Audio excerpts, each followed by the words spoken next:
Hello students, I am Shweta and you are watching my YouTube channel Shweta Tutorial.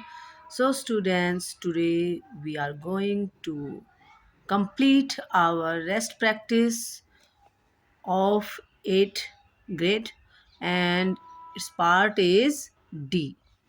We have to complete our D part today. Identify the underlined phrases and write their types. Means यहाँ जो underline करना है phrases को, जो underline की हुई है already, वो सारे फ्रेजेस हैं और हमने उनकी जो टाइप्स हैं वो हमने यहाँ पे मेंशन करना है, उनको राइट करना है. ठीक है. तो 6 गैलन्स, फर्स्ट नंबर देखें. 6 gallons of adulteration takes place for every 100 gallons of petrol. Means जितने 100 गैलन्स हर प्रत्येक है ना, प्रत्येक जो अगर 100 गैलन्स पेट्रोल है उसमें 6 गैलन्स की मिलावट होती है. उसमें 6 गैलन्स की मिलावट होती ही है, यानी कि पेट्रोल प्योर नहीं होता, उसमें 6 गैलन्स की मिलावट की जाएगी, लेकिन वो कितने पे? एवरी 100 गैलन्स ऑफ पेट्रोल पे. सो यहाँ पे आप देखें कि जो 6 गैलन्स ऑफ एडल्ट्रेशन को अंडरलाइन किया है, इट मीन्स ये यहाँ पर एक फ्रेज बनता है, क्योंकि फ्रेजेस का मैंने पहले भी आपको बताया था कि this is a group of words but it has no any subject and verb, and it is a group of word and it has no any complete sense. ये कंप्लीट सेंस नहीं देगा क्योंकि इसमें एक ग्रुप वर्ड्स होता है और जो अगर उसकी अकेले की सेंस निकालोगे तो कभी भी वो आपको कंप्लीट सेंस नहीं देगा, लेकिन अगर हम उसे किसी सेंटेंस में यूज़ करते हैं तो वो किसी का पार्ट बन जाता है और फिर उस कंप्लीट सेंटेंस की सेंस वो बनाता है. उस कंप्लीट उस जो फ्रेज वर्ड होते हैं वो उस सेंटेंस का फिर एक अलग से उसका मीनिंग कंप्लीट कर देता है, लेकिन वो अकेले के लिए जो वर्ड्स ऑफ ग्रुप होता है ये नहीं, खुद की कोई एक सेंस नहीं बना पाता है. ठीक है. तो इसमें 6 गैलन्स ऑफ एडल्ट्रेशन है, ये एक फ्रेज है और ये विच टाइप ऑफ फ्रेज है ये आपने बताना है. तो यहाँ पे हम इसको नाउन फ्रेज बोलेंगे क्योंकि एज अ सब्जेक्ट यहाँ पे यूज़ हुई है ये, और ये एक नाउन फ्रेज है.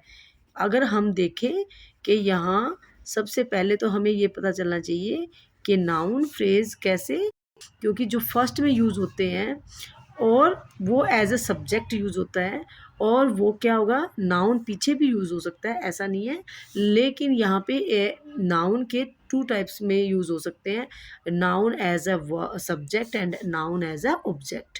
ठीक है.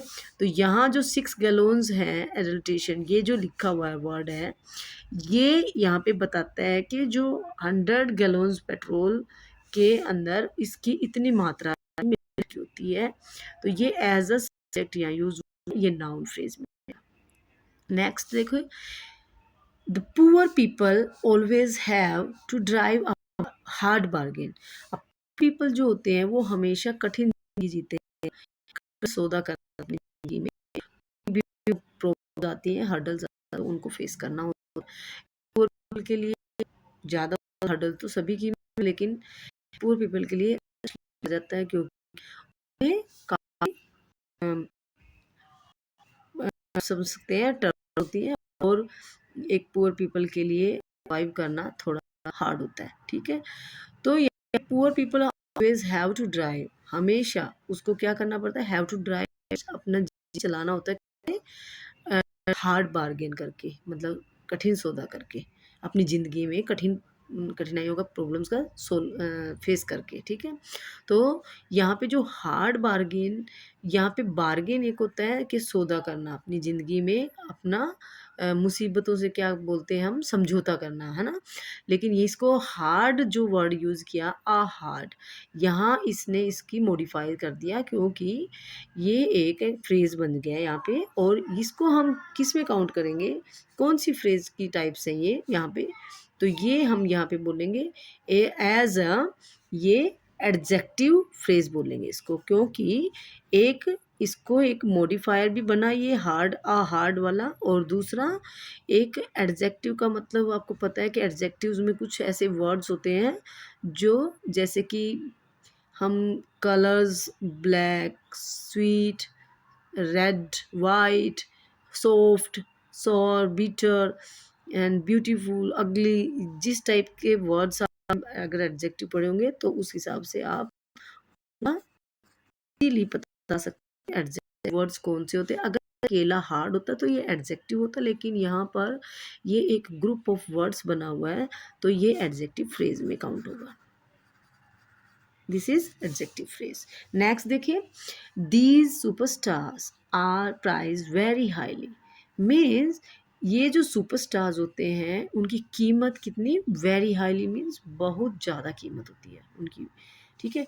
तो यहाँ पे जो प्राइस है, ये प्राइस एक क्या है, प्राइस, प्राइस एक उनकी, आप लगा सकते हैं कि ये एक वर्ब, एज अ वर्ब यहाँ पे यूज़ हुआ, और वर्ब को जो मॉडिफायर करता है, ठीक है, तो वो क्या बन जाता है, जब भी कोई वर्ड अगर वर्ब को ही उसको और मॉडिफाई करे या उसको एक्सप्लेन करे, उसके बारे में और डिस्क्राइब करे, तो वो वहाँ पर एडवर्ब फ्रेज बन जाती है। तो यहाँ जो वेरी हाईली ने इस प्राइस मीन्स वर्ब को एज ए वर्ब जो यहाँ पे यूज़ हुआ है, इसको यहाँ पे इसने मॉडिफाई कर दिया वेरी हाईली ने, तो ये एज अ एडवर्ब फ्रेज यहाँ पे यूज़ हुआ है, एडवर्ब फ्रेज। नेक्स्ट देखिए 4 number, he waited for her with a of roses at the airport. He waited for her means उसने उसकी वेट की, with a bouquet of roses eight airport पर, ठीक है, एक फूलों के गुलदस्ते के साथ में एयरपोर्ट पर उसकी वेट की, अपनी फ्रेंड की हो सकती है, कोई उनका रिलेटिव हो सकता है। तो यहाँ आप देखें, इसमें जो बुके ऑफ रोजेज है, आप बुके ऑफ रोजेज एक एक हम जब भी हमने नाउन्स पढ़े हैं तो name of person, name of place and name of things we can say noun, है ना। तो यहाँ पे बुके ऑफ रोजेज एक नाउन, एज अ नाउन के यू काइंड्स, यहाँ पे हम इसको बोल सकते हैं कि ये नाउन फ्रेज के टाइप्स में आती है, ठीक है, क्योंकि यहाँ पे बुके ऑफ रोजेज गुलदस्ता, एक किसी का पर्टिकुलर नेम हो गया, गुलदस्ता यानी कि किसी थिंग का नेम हो गया ये, और ये एक एज ए नाउन फ्रेज हम यहाँ पे काउंट करते हैं, ठीक है।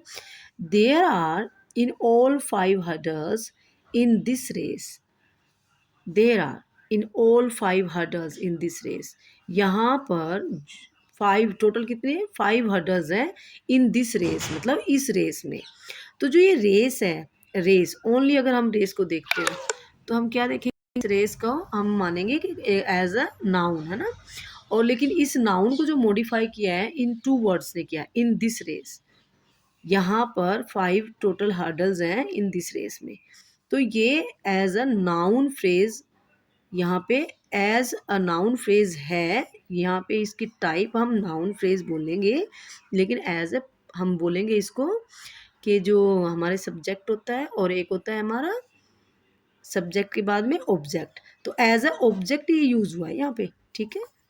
यहाँ पे किसके उसमें यूज हुआ है ये एज अ सब्जेक्ट नहीं, as a object.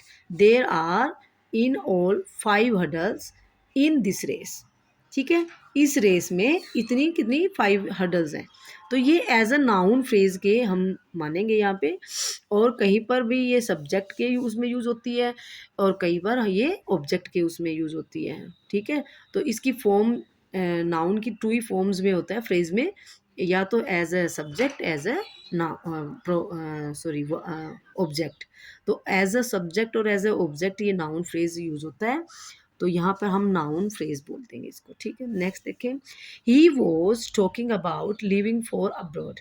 He was talking about living मतलब वह बात कर रहा था किसके लिए, about living for abroad. About living for abroad means वो विदेश जाने की, अब्रॉड मतलब जाने के लिए या यहाँ से जाने के लिए, यहाँ इस जगह को, इंडिया को छोड़ने के लिए वो अब्रॉड जाने की बात कर रहा था। तो वॉज टॉकिंग अगर अंडरलाइन होता है ना बच्चों, तो यहाँ पे हम इसको वर्ब फ्रेज बोलते हैं, ठीक है।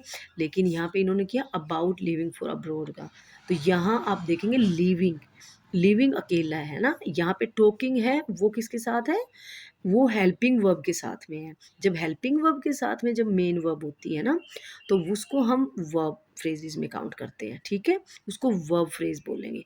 लेकिन अगर यहाँ पे विदाउट एनी किसी हेल्पिंग वर्ब के किसी भी फर्स्ट फॉर्म के साथ आईएनजी लगा हुआ है, इट मीन्स वो जिरंड में काउंट करेंगे, उसको जिरंड फ्रेज बोलेंगे, ठीक है।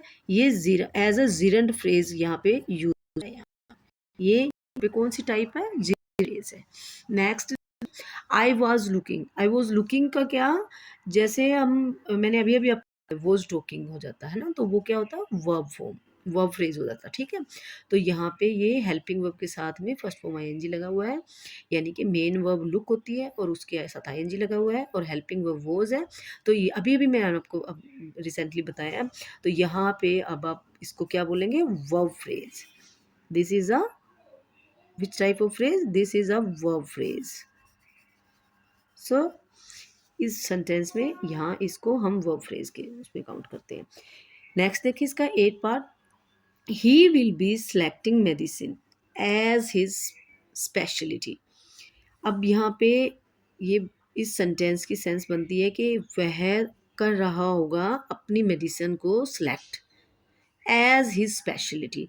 अब अगर मैं इसको ये देखती हूँ कि सिलेक्टिंग, सिलेक्टिंग करना है ना किसी चीज़ की, मतलब उसमें ये क्या यूज़ हो रहा है यहाँ पे, ये हेल्पिंग वर्ब, ठीक है, ये हेल्पिंग वर्ब है और ये मेन वर्ब है।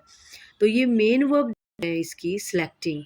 अब सिलेक्टिंग की जो वर्ब है मीन्स है ना, उसकी जो मॉडिफायर क्या वर्ड बन रहे हैं, एज इज स्पेशल। तो जब हम किसी भी सेंटेंस में देखें किसी भी वर्ब का जो मॉडिफायर वर्ड बन रहे हैं ना, word of group of word बन रहा है वहाँ पे, तो समझ लो वहाँ पे क्या है, वहाँ पे एडवर्ब, एडवर्ब हम उसको करते हैं एडवर्ब फ्रेज में, क्योंकि एडवर्ब फ्रेज में क्या होता है कि वो वर्ब का मॉडिफायर बनता है, अपने को वो नाउन एडजेक्टिव का भी बन सकता है, एडवर्ब का भी एडवर्ब मॉडिफायर बन सकता है। बट यहाँ पे मैंने एक ये बात आपको दिखाया कि ये वर्ब का मॉडिफायर कौन बन रहा है, एज इज स्पेशलिटी, अपनी विशेषता, यानी कि अपने लिए जो उसको अच्छा सही लगेगा वो वाली मेडिसिन वो सिलेक्ट करेंगे, ठीक है। तो वो चीज़ यहाँ पे हुआ, तो यहाँ पे इसका मॉडिफायर बना ये वाला फ्रेज, और इसको हम एडवर्ब फ्रेजेस में यूज करते हैं। नेक्स्ट देखिए 9 number, the pirates see the boat with the black sail. जब पायरेट्स होते हैं जो सी के जो थीव्स होते हैं, डाकू होते हैं, लुटेरे, रोबर्स होते हैं, उनको कहते हैं। तो अब यहाँ पे जो पायरेट्स जो हैं वो क्या कर सकेंगे, क्या उन्होंने देख सकते हैं, वो क्या मतलब उन्होंने सी द बोट, वो देख सके बोट को विद ब्लैक सेल। अगर ब्लैक सेल नहीं होता तो शायद वो मे बी नहीं देख पाते हैं ना, दे कांट, है ना, दे कुडंट। सो अब हम देखें कि यहाँ पे with the black sail, black sail का जो विद जो आया ना, अकेला विद तो होता प्रेपोजिशन, लेकिन इस विद ने इनको किसको सभी को क्या कर दिया है, ये डिस्क्राइब किया है, मॉडिफायर बनाया इनके लिए। तो यहाँ पे इस वर्ड की जो ये सारा एक वर्ड बनाया इसने, तो यहाँ पे ये अकेला प्रेपोजिशन नहीं होगा, ये प्रेपोजिशनल फ्रेज में काउंट हो जाएगा। Prepositional phrase is used here. Okay. Next, you out the form in black pen please. अब ये है कि will you fill out, क्या तुम फिल करोगे फॉर्म को किसमें, इन ब्लैक पेन प्लीज। अब यहाँ पे देखें कि अगर ऐसे देखते तो ब्लैक पेन प्रेपोजिशनल ही हो जाता है, लेकिन नहीं, क्योंकि एक पेन क्या होता है, एक नाउन होता है, और उस पेन को कैसे बताया है, ब्लैक, है ना, तो ब्लैक होना चाहिए वो, और इन ब्लैक पेन ओनली, है ना। तो एक प्रकार से कंडीशन रखी है कि आपको सिर्फ जो ब्लैक पेन हो उसी से ही फॉर्म फिल आउट करना है, यानी कि आपने फॉर्म किस में भरना है, ब्लैक पेन से। अगर ब्लैक पेन है तो भरे। यहाँ पे ये इसने ये लिखा विद ब्लैक पेन, नो। अगर विद ब्लैक पेन हो जाता तो मे बी ये प्रपोजिशनल मान लेते, लेकिन यहाँ पे अगर उन्होंने यही बोला है ना कि ब्लैक पेन जो होगा उसी से आपने फॉर्म फिल आउट करना है, तो ये एक रिक्वेस्ट है, प्लीज़ बोला है। तो ये एक चीज़ का कंडीशन भी मान सकते हैं हम। तो इसमें हम ये मानेंगे कि ये जो इन ब्लैक पेन, ये एक इसको स्पेसिफाई कर दिया ना ब्लैक पेन में ही, तो ब्लैक किसका वो है, एडजेक्टिव का। नाउन को ये क्या कर रहा है, मॉडिफायर कर रहा है। तो इन ब्लैक पेन ये एक क्या बन गया, adjective phrase. It is a adjective phrase. So these are our phrases exercises we have done today, and like my this video and subscribe my channel. Thank you.